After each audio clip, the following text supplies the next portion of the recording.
Welcome to all. நம்ம பார்க்க போகிற டாபிக் வந்து மேத்தமெட்டிக்கல் லாஜிக். முதல்ல லாஜிக் அப்படின்னு என்னன்னு தெரிஞ்சுக்கணும். Logic is the study of valid reasoning. Logic அப்படிங்கிறது எதை பற்றி? வேலிட் ரீசனிங்கை பற்றி படிக்கிறது. ஒரு விஷயம் நடந்திருக்கு, ஸோ இந்த காரணத்தினால நடந்திருக்கும், இதான் ரீசன் அப்படின்னு ரீசனபிளாக பேசுறதுக்கு பேர் தான் லாஜிக். ரீசனே இல்லாமல் இருந்துச்சு அப்படின்னா அது லாஜிக்கே கிடையாது. ஒரு சில படத்தை பார்த்துட்டு சொல்லுவோம்ல, ஹீரோ வந்து வண்டி டயரை தூக்கி அடிப்பாரு. டயரை சாதாரணமாக தூக்கி அடிக்க முடியுமாங்க? யாரையும் கண்டிப்பாக முடியாது. அப்போ அதில் என்ன கிடையாது? லாஜிக்கே கிடையாது. ஸோ அந்த மாதிரி ரீசனபிளாக திங்க் பண்ணுறதுக்கு பேர் தான் எனது லாஜிக்கல் திங்கிங். இப்போ ரீசனபிளாக படிக்கிறதுக்கு பேர் தான் எனது லாஜிக்கல் ஸ்டடி. அதான் லாஜிக் அப்படின்னு சொல்கிறாங்க. சரி, அடுத்து மேத்தமெட்டிக்கல் லாஜிக் அப்படின்னா என்ன? It is to represent knowledge in a precise mathematical way to make valid inferences using a set of precise rules. சரி, மேத்தமெட்டிக்கல் லாஜிக்னா என்ன? லாஜிக்கை மேக்ஸ் மூலமா படிச்சு அதுக்கு பேர் தான் மேத்தமெட்டிக்கல் லாஜிக். அப்போ இது எப்படின்னா, ஒரு நாலேஜை வந்து மேத்தமெட்டிக்கல் வேல ரெப்ரசன்ட் பண்றதுக்கு யூஸ் ஆகுது. ஒரு வேலிட் இன்ஃபரன்சஸ், அது மூலமா ஒரு கன்க்ளூஷன் கிடைக்கும். மேக்ஸ் மூலமா டிஸ்கஸ் பண்ணி ஒரு கன்க்ளூஷன் கிடைக்கும். சரிங்களா? அப்படி கன்க்ளூஷனுக்கு வர்றது using a set of precise rules. ஒரு சில ரூல்ஸ் யூஸ் பண்ணி ஒரு சில கன்க்ளூஷன் கண்டுபிடிக்கலாம். சுருக்கமா சொல்ல போனா இந்த லாஜிக்கல் ப்ராப்ளம்ஸ் தான் பேசுவாங்க. ஏ வந்து பியோட தம்பி, ஏ வந்து பியோட பிரதர், சி வந்து ஏக்கு வந்து சிஸ்டர் கிடையாது, அப்படிலாம் ஒரு மாதிரி கன்ஃபியூஸ் பண்ணி கடைசியில் என்ன செய்வாங்கன்னா இவங்களுக்கு எப்படி வேணும். இந்த காம்படிட்டிவ் எக்ஸாமினேஷன்லாம் கேட்பாங்க, ரொம்ப காம்ப்ளிகேட்டடாக கொடுப்பாங்க, நம்ம திங்க் பண்ணா வராது. பட் அதே இது பார்த்தீங்கன்னா மேத்தமெட்டிக்கல் சிம்பிளா மாத்திக்கிட்டு சம்ம சால்வ் பண்ணிடலாம். சம்ம சால்வ் பண்ணிட்டு ஆன்சர் கண்டுபிடிச்ச பிறகு கன்க்ளூஷன் கொடுக்கலாம். நான் சொல்றது புரியுதான்னு பாருங்க. இப்போ சாதாரணமா 10th படிச்சிருக்கோம் இல்லையா, ஒரு சில சம்ஸ் இருக்கும். கடைக்கு போனேன், 3 பென்சில் 2 பேனா வாங்கினேன், இவ்வளவு கொடுத்தேன். 2 பென்சில் 5 பேனா வாங்கினேன், இவ்வளவு கொடுத்தேன். ஒரு பேனாவோட ரேட் என்ன, பென்சிலோட ரேட் என்ன அப்படின்னா சாதாரணமா சால்வ் பண்ணிடுவோம். ஈக்குவேஷன் ஃபார்ம் பண்ணி சால்வ் பண்ணி எக்ஸ் என்ன ஒய் என்னன்னு கண்டுபிடிச்சா பென்சில் ரேட் பேனா ரேட் எல்லாம் கிடைச்சிடும். அதே மாதிரி லாஜிக்கல் ப்ராப்ளமா இருந்துச்சுன்னா அதை என்ன பண்ணணும்னா மேத்ஸ் சிம்பிளை கன்வெர்ட் பண்ணிட்டு மேத்தமெட்டிக்கல் சிம்பிளா மாத்தி ரூல்ஸ் யூஸ் பண்ணி அதை சால்வ் பண்ணிட்டு கடைசியில் ஆன்சர் கண்டுபிடிச்ச பிறகு சாதாரண வேர்டிங்ஸா மாத்திட்டோம்னா அந்த ப்ராப்ளத்துக்கு என்ன கிடைச்சிடும்? சொல்யூஷன் கிடைச்சிடும். நல்லா புரியுது. ஒரு லாஜிக்கல் ப்ராப்ளம் இருக்கு, அதை அப்படியே திங்க் பண்ணா காம்ப்ளிகேட்டடா இருக்கும். அதை செட் மேத்தமெட்டிக்கல் சிம்பிளா மேத்தமெட்டிக்கல் ப்ராப்ளம் மாத்திடணும். மாத்திட்டு இந்த செட் ஆஃப் ரூல்ஸ் எல்லாம் படிப்போம். அதை படிச்ச ரூல்ஸை வச்சு அந்த ப்ராப்ளம் சால்வ் பண்ணணும். கடைசியில கன்க்ளூஷன் வரும். அந்த கன்க்ளூஷன் என்னவா மாத்திக்கலாம்? சென்டென்ஸா மாத்தினா கொடுத்துருக்கிற லாஜிக்கல் ப்ராப்ளத்துக்கு என்ன வரும்? சொல்யூஷன் வரும். ஸோ லாஜிக்கை மேத்தமெட்டிக்ஸ் மூலமா சால்வ் பண்றதுக்கு பேர் தான் லாஜிக்கல் ப்ராப்ளத்தை மேத்தமெட்டிக்கல் மூலமா சால்வ் பண்றதுக்கு பேர் தான் மேத்தமெட்டிக்கல் லாஜிக் அப்படி வச்சுக்கலாம். அதுக்கு ஒரு சில செட் ஆஃப் ரூல்ஸ் இருக்கு, ப்ரிசைஸ் ரூல்ஸ் இருக்கு, அதை யூஸ் பண்ணி சால்வ் பண்ணலாம். ஸோ அதனால லாஜிக்னாலே ரீசனபிளா இருக்கிறதா, பட் மேக்ஸை யூஸ் பண்ணி செய்யறதுனால அதுக்கு பேர் என்னது? Mathematical logic. இதில் நம்ம படிக்க போறது ப்ரொபோஷனல் லாஜிக் அப்படின்னு ஒன்று படிக்க போறோம். அதான் ஃபர்ஸ்ட் டாபிக். அதான் அதை மட்டும்தான் படிக்க போறோம் நம்ம. அதுல ஃபர்ஸ்ட் டெஃபினிஷன் வந்து statement. Statement is a declarative sentence which is either true or false but not both. Statement அப்படிங்கிறது ஒரு டிக்ளரேட்டிவ் சென்டென்ஸ், ஒரு சென்டென்ஸ் அவ்வளவுதான். which is either true or false but not both.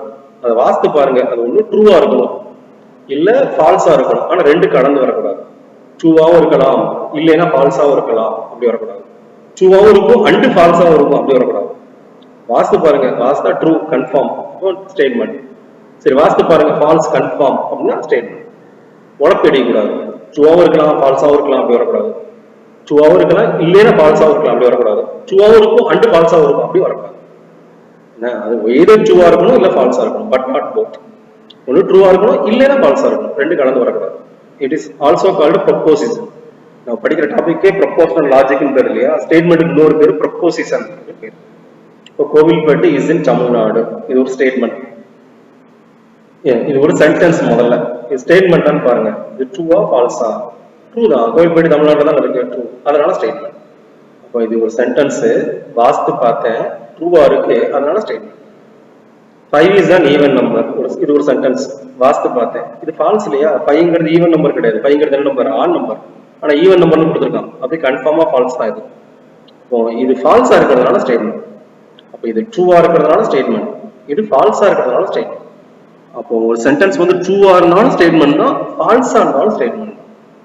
ரெண்டு கலந்துதான் வரக்கூடாது, பட் நாட் போத். கலந்துதான் வரக்கூடாது. கன்ஃபார்மா true அப்படின்னா statement, கன்ஃபார்மா ஃபால்ஸ் அப்படின்னா ஸ்டேட்மெண்ட். அப்போ இது ட்ரூ அதனால ஸ்டேட்மெண்ட், இது ஃபால்ஸ் அதனால ஸ்டேட்மெண்ட். அதனால லாஜிக் புரிஞ்சுக்கணுங்கன்னா சரி நோட். சரி எதெல்லாம் ஸ்டேட்மெண்ட் கிடையாது அப்படிங்கிறத முதல்ல தெரிஞ்சுக்கணும்னா questions are not statements. Question கேட்கறோம்ல அது எதுவுமே ஸ்டேட்மெண்ட் கிடையாது. அதெல்லாம் டிக்ளரேட்டிவ் சென்டென்ஸ் லிஸ்ட்ல வராதுன்னா ஸ்டேட்மெண்ட் கிடையாது. வேர் ஆர் யூ கோயிங், எங்க போறேன்னு கேட்கறோம். இது ட்ரூவா ஃபால்ஸா கன்ஃபார்ம் பண்ண முடியாது. அப்படிதானங்க, ஒருத்தன் எதுக்கு வந்துட்டு இருக்கான் எங்கடா போறேன்னு கேக்குறீங்க, அவன் எங்கேயும் போறேன்னு வீட்டுக்கு திருப்பி போயிட்டான்னு வச்சுக்கோங்க, நீங்க எங்க போறேன்னு கேட்கறது வந்து ஃபால்ஸ். அவன் எங்கேயுமே போடல அப்படி ஆயிடும். சப்போஸ் அவன் எங்க போறேன்னு கேக்குறீங்க, அவன் பதில் சொல்லி இங்க மாதிரி மார்க்கெட் போற சார்னு கிளம்பி போயிட்டு இருந்தானா அவன் போறதுங்கிறது ட்ரூ ஆயிடும். வேர் ஆர் யூ கோயிங் அப்படிங்கிறது ட்ரூவாகவும் இருக்கலாம், இல்லைன்னா ஃபால்ஸாகவும் இருக்கலாம். நீங்க கேட்ட கேள்விக்கு பதில் சொல்லிட்டு அவன் கிளம்பி போயிட்டு இருக்கலாம். இல்ல நீங்க கேட்டுட்டீங்க அபசோனமா இருக்கு வீட்டுல போய் உட்காந்துட்டாலும் ஃபால்ஸ், அவன் எங்கேயும் போல. இந்த மாதிரி கொஸ்டின்ஸ் கேட்கறதுங்கிறது எந்த லிஸ்ட்ல வராது, ஸ்டேட்மெண்ட் லிஸ்ட்ல வராது. Questions are not statements. அடுத்து comments are not statement. Comment பண்றது ஸ்டேட்மெண்ட் கிடையாது. சுவிட்ச் off the light, give me a cup of tea அந்த மாதிரி கேட்கறது, இதெல்லாம் கமெண்ட் பண்றது. நீங்க போடுற கமெண்ட்டை அந்த ஆள் கேட்டாருன்னா ட்ரூ, ஒரு கேட்கலைன்னா ஃபால்ஸ். இது ட்ரூவாகவும் இருக்கலாம் இல்ல ஃபால்ஸாகவும் இருக்கலாம். அப்போ இது என்ன கிடையாது, ஸ்டேட்மெண்ட் கிடையாது. Permissions R not statements. Permission கேட்கறது, மே கம்மிங் சார் கேட்குறீங்க, அவர் வாடான்னு உள்ள சொல்லிட்டாருன்னா ட்ரூ, வாடா வெளியே அப்படின்ட்டாருன்னா false. Maybe true or maybe என்ன ஃபால்ஸ்.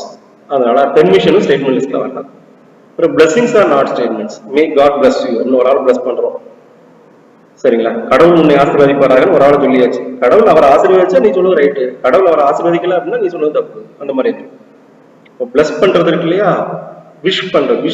பிளஸிங்ஸ்ங்கிறது ஒரு விஷிங் தானே, நம்மளுடைய ஆசையை சொல்றோம். நம்ம ஆசை நடக்கலாம் நடக்காமலும் இருக்கலாம், நடந்தா ட்ரூ, நடக்கலைன்னா ஃபால்ஸ். அப்படிதானே அர்த்தம். பிளஸிங்ஸ்ங்கிறது ஒரு விஷ் தான் நம்ம தெரிவிக்கிறோம், நல்லாருன்னு சொல்றோம். அப்ப நம்ம நம்மளோட விருப்பத்தை தானே தெரிவிக்கிறோம். அந்த விருப்பம் வந்து நடக்கலாம், நடந்தா ட்ரூ, நடக்கலைன்னா ஃபால்ஸ். அப்போ ரெண்டுமே இருக்க சான்ஸ் இருக்கு. இப்போ பிளஸிங்ஸ்ங்கிறது என்ன கிடையாது, ஸ்டேட்மெண்ட்ஸ் கிடையாது. அது மாதிரி எக்ஸ்க்ளமேட்டிவ் சென்டென்ஸ் தான் not statements. Have beautiful building this is, ரொம்ப அழகான பில்டிங்கா இருக்கு அப்படிங்கிறது நம்ம சொல்றோம். இது ஆளாளுக்கு மாறும்லங்க. ஒப்பீனியன் அப்படிங்கிறது வந்து பர்சன் டு பர்சன் மாறும். இது ஒரு ஒப்பீனியன் தானே. அழகான பில்டிங் அப்படிங்கிறது ஒரு ஒப்பீனியன். ஒரு ஆளுக்கு அந்த பில்டிங் அழகா தெரியும், இன்னொரு ஆளுக்கு அதே பில்டிங் என்ன இருக்கு அசிங்கமா தெரியும், அவ்வளவு அட்ராக்ட் பண்ணாது. அப்ப இது வந்து according to the opinion of the person. அப்ப இது வந்து மாறும், ஆளுக்கால் மாறும். பியூட்டிஃபுல்ங்கிறது ஆளாளுக்கு மாறும். அதனால இந்த எக்ஸ்க்ளமேட்டிவ் சென்டென்ஸ் வந்து ஸ்டேட்மெண்ட் வைக்கல.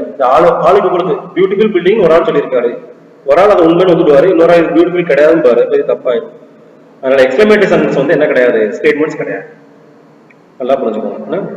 அடுத்து, an open statement is a sentence whose truth value can vary according to some conditions. So open statement is not a statement. Open statement அப்படின்னு ஒன்று இருக்கு, பொதுவாக சொல்லிடுறது. அது ஒரு சில கண்டிஷன்ல ட்ரூவா இருக்கும், ஒரு சில கண்டிஷன்ல ஃபால்ஸா இருக்கும். அதனால என்ன கிடையாது, ஸ்டேட்மெண்ட் கிடையாது. எப்படி பொதுவாக சொல்றது, எக்ஸ் இன்ட்டு 735 சொல்லியாச்சு, ஜெனரல் அனௌன்ஸ் பண்ணியாச்சு. எக்ஸ் இன்ட்டு 730 இது சென்டென்ஸ் தாங்க. ஒவ்வொரு மேத்தமெட்டிக்கல் ஈக்குவேஷனும் சென்டென்ஸ் தாங்க. X into 7 is equal to 35, இல்ல the product of x and 7 is equal to 35 எழுதிக்கலாம்ல. ஒவ்வொரு மேத்தமெட்டிக்கல் ஈக்குவேஷனும் என்னதுதான், அது ஒரு சென்டென்ஸ் தானே. இதனால இது ஒரு சென்டென்ஸ் தான். x into 7 35 டிக்ளேர் பண்ணிட்டேன், இது ட்ரூவா ஃபால்ஸா. x க்கு 5 போட்டா the sentence is true. அதனால x க்கு 5 போடுங்க, 5 into 7 35 கரெக்ட் தான். x க்கு 5 போடலைன்னா அந்த இது என்ன ஆயிரும், ஃபால்ஸ் ஆயிரும். அப்ப 5 போட்டா ட்ரூ, 5 போடலைன்னா ஃபால்ஸ். அப்போ ஓப்பன் ஸ்டேட்மெண்ட் வந்து ட்ரூவாவும் இருக்கலாம் ஃபால்ஸாவும் இருக்கலாம். x ஓட வேல்யூ மாத்த ட்ரூ ஃபால்ஸும் மாறி மாறி வரும். ரெண்டும் கடந்து வர்ற காரணத்தினால என்ன கிடையாது, ஸ்டேட்மெண்ட் கிடையாது. சொல்ற ஐடியா புரியுதாங்க? இந்த மாதிரி ஓப்பன் சென்டென்ஸ், ஜென்ரலா சொல்ற சென்டென்ஸ் வந்து கண்டிஷன் படி என்ன ஆகிட்டே இருக்கும், மாறிக்கிட்டே இருக்கும், ட்ரூவாகவும் இருக்கும் ஃபால்ஸாகவும் இருக்கும். ஸோ அப்படி இருந்துச்சுன்னா இது என்ன கிடையாது, ஸ்டேட்மெண்ட் கிடையாது. Open sentences are not statement. He is a bird person சொல்லிட்டேன். ஹீங்கிறது யாருன்னு சொல்லலையே, இது ஒரு ஓப்பன் ஸ்டேட்மெண்ட். அவன் கெட்டவன் சொல்லியாச்சு. அவங்கிறது யாரு தெரியாது இல்ல. ஹீக்கு பதிலாக ஒரு நல்லவன் எடுத்தீங்கன்னா அவன் பேர்ட் பர்சனா இருக்க மாட்டான்ல. ஹீக்கு பதிலாக ஒரு கெட்டவன் எடுத்தா அவன் பேர்ட் பர்சனா இருப்பான். ஹீங்கிற இடத்துக்கு நீங்க எது வேணாலும் போடுக்கலாம். ஒரு நல்ல பையனோட பேர் எடுத்து போட்டீங்கன்னா இந்த ஸ்டேட்மெண்ட் தப்பு. ஒரு கெட்ட பையனோட பேரை போட்டீங்கன்னா இந்த ஸ்டேட்மெண்ட் கரெக்ட். அப்ப இந்த ஸ்டேட்மெண்ட் கரெக்டா இருக்கலாம் தப்பாவும் இருக்கலாம். நான் ஜென்ரலா சொல்லிட்டு போறேன், இஸ் அ பேர்ட் பர்சன், அவர் கெட்டவன் சொல்லிட்டேன். அவங்கிறது யாரை பொறுத்தோ இந்த மாதிரி இதோட மீனிங் மாறும். இது கரெக்டாவும் இருக்கலாம் தப்பாவும் இருக்கலாம். இந்த மாதிரி ஓப்பன் ஸ்டேட்மெண்ட் சென்டென்ஸ்க்குள்ள என்ன கிடையாது, ஸ்டேட்மெண்ட் கிடையாது. அதே மாதிரி இன்னொரு கேரக்டர் இருக்கு, paradox. Paradox is a self contradictory statement. பாராடாக்ஸ்ங்கிறது சொல்லும் போதே தெரியும் செல்ஃப் கான்ட்ராடிக்டரியா இருக்கும். சொல்லும் போதே இது ரெண்டுமே வரும், உண்மையும் வரும் பொய்யும் வரும். which is both true and false simultaneously. Self contradictory என்னது, நம்ம சொல்லும் போதே அது உண்மையாவும் இருக்கும் பொய்யாவும் இருக்கும், அந்த மாதிரி வந்துடும். அப்படி இருந்தா அது என்ன கிடையாது, பாராடாக்ஸ் வந்து ஸ்டேட்மெண்ட் கிடையாது. நல்லா புரிஞ்சுக்கோ, ஸ்டேட்மெண்ட் பாராடாக்ஸ் ஒரு self contradictory statement which is both true and false simultaneously. அது ட்ரூவா இருக்கும் ஃபால்ஸாவும் இருக்கும். அதனால தான் செல்ஃப் கான்ட்ராடிக்டரின்னு சொல்றோம். கான்ட்ராடிக்ட்னா முரண்பாடு, நம்ம சொல்றது நம்மளுக்கே முரண்பாடா இருக்கும், அந்த மாதிரி. அதான் பாராடாக்ஸ். இது ஸ்டேட்மெண்ட் கிடையாது, ஏன்னா ட்ரூ ஃபால்ஸ் ரெண்டு சேர்ந்து வரும், அதனால ஸ்டேட்மெண்ட் கிடையாது. இதுக்கு முன்னாடி பார்த்தா ஒன்னும் ட்ரூவா இருக்கலாம், இல்லைன்னா ஃபால்ஸா இருக்கலாம், அப்படி வர்றது. இது ட்ரூவாவும் இருக்கும் ஃபால்ஸாவும் இருக்கும். பாருங்களேன், இது புரியுதான்னு பாருங்க. This statement is false. நானே ஒரு ஸ்டேட்மெண்ட் சொல்றேன், திஸ் ஸ்டேட்மெண்ட் இஸ் ஃபால்ஸ் சொல்றேன், சரிங்களா? இது ட்ரூவா? கண்டிப்பா ட்ரூ கிடையாது, ஏன்னா ஸ்டேட்மெண்ட் இஸ் ஃபால்ஸ்ல சொல்றது இது. அப்ப நான் ட்ரூன்னு சொன்னா இது ஃபால்ஸ்னு சொல்றேன். சரி, ரைட்டு. திஸ் ஸ்டேட்மெண்ட் இஸ் ஃபால்ஸ்ங்கிறத ஃபால்ஸ்னு வச்சுக்கோங்க. இந்த ஸ்டேட்மெண்ட் ஃபால்ஸ்ங்கிறது ஃபால்ஸ், அதாவது இந்த ஸ்டேட்மெண்ட் பொய்ங்கிறது பொய். பொய்ங்கிறது பொய்ன்னு என்னங்க, உண்மைன்னு அர்த்தம், ரைட் தானே? பொய்க்கு பொய்னா உண்மை தானே? அவன் வரமாட்டான் அப்படிங்கிறது பொய்ன்னு அர்த்தம், வருவான்னு தானே அர்த்தம், அந்த மாதிரி. இல்ல அவன் வரமாட்டாங்கிறது பொய் அப்படின்னு அர்த்தம், வருவான் அப்படின்னு அர்த்தம். அப்ப அந்த ஸ்டேட்மெண்ட் இஸ் ஃபால்ஸ். இதுவே நான் ஒரு சென்டென்ஸ் எழுதிருக்கேன், நல்லா கிளியரான்னு பாருங்க. இது பெரிய ஹை லெவல் புக்ல தான் கொடுத்துருப்பாங்க இந்த மாதிரி example. The statement is false ஒரு எக்ஸாம்பிள் இருக்கு. இது ஒரு சென்டென்ஸ், இது ட்ரூவா ஃபால்ஸா அப்படின்னு பார்க்கணும். இதை நான் ட்ரூன்னு வச்சுக்கலாமா? சப்போஸ் இதை ட்ரூன்னு வச்சுக்கோங்களேன், தி ஸ்டேட்மெண்ட் இஸ் ஃபால்ஸ்ங்கிறது ட்ரூ அப்படி சொல்றேன். நான் ட்ரூன்னு சொல்றேன், ஆனா ஸ்டேட்மெண்ட் என்ன சொல்லுது, ஃபால்ஸ் இல்ல சொல்லுது. அப்ப நான் சொன்னது தப்பு. சரி, இந்த ஸ்டேட்மெண்ட்டை வந்து ஃபால்ஸ்னு வைங்க. இந்த ஸ்டேட்மெண்ட்ஸ், இந்த ஸ்டேட்மெண்ட் இஸ் ஃபால்ஸ்ங்கிறது ஃபால்ஸ் அப்படின்னு அர்த்தம், ஸ்டேட்மெண்ட் இஸ் ட்ரூன்னு அர்த்தம். அப்போ அதுவும் தப்பு தான். அப்போ ட்ரூ வருது ஃபால்ஸ் வருதா, அதனால பிரச்சனை. அதனால இந்த மாதிரி பிரச்சனை வரும். இது பார்த்தீங்கன்னா இன்னும் எக்ஸாக்டா புரியும். This is the beginning of end, முடிவின் ஆரம்பம் அப்படின்னு சொல்லிட்டாங்க. அப்ப இது முடிவா ஆரம்பமா? முடிவும் இருக்கு ஆரம்பமும் இருக்கு, ரெண்டு சேர்ந்து வருதா? அப்ப இது என்னது, பாராடாக்ஸ். ரெண்டு சேர்ந்து வந்துடும். எண்டுன்னு சொல்ல முடியாது, பிகினிங்னு சொல்ல முடியாது. பிகினிங்கா இல்ல எண்டு, எண்டா இல்ல பிகினிங், செல்ஃப் கான்ட்ராடிக்டரி வருதா?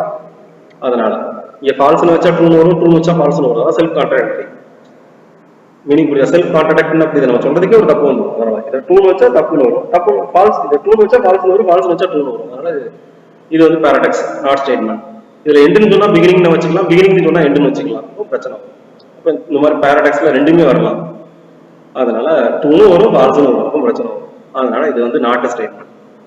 அப்ப எதெல்லாம் நாட் ஸ்டேட்மெண்ட் அப்படிங்கறத ரொம்ப தெளிவா யோசிச்சுக்கோங்க. எதெல்லாம் நாட் ஸ்டேட்மெண்ட், கொஸ்டின் கேட்கறது நாட் ஸ்டேட்மெண்ட், கமெண்ட் பண்றது not statement, permission not statement, blessings not statement, exclamatory sentences not statement, open sentence X வச்சு வர்றது, ஹி சி இட் வச்சு வர்ற ஓப்பன் ஸ்டேட்மெண்ட் இருக்கு இல்லையா, ஓப்பன் சென்டென்ஸ், அதெல்லாம் ஸ்டேட்மெண்ட் கிடையாது.